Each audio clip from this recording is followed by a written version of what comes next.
We'll practice representing a linear relation from a word problem. Here's the problem.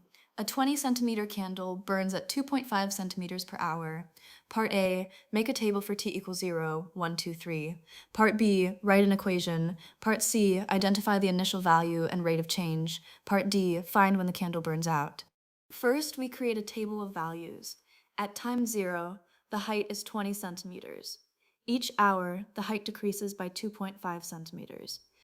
At t equals 0, h equals 20. At t equals 1, h equals 20 minus 2.5, which is 17.5. At t equals 2, h equals 20 minus 5, which is 15. At t equals 3, h equals 20 minus 7.5, which is 12.5.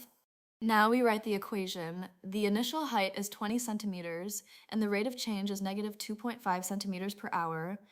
So the equation is h equals 20 minus 2.5 times t. The initial value is 20 centimeters, and the rate of change is negative 2.5 centimeters per hour.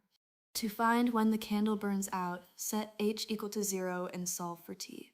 Null equals 20 minus 2 t. Add 2.5t to both sides gives 2.5t equals 20.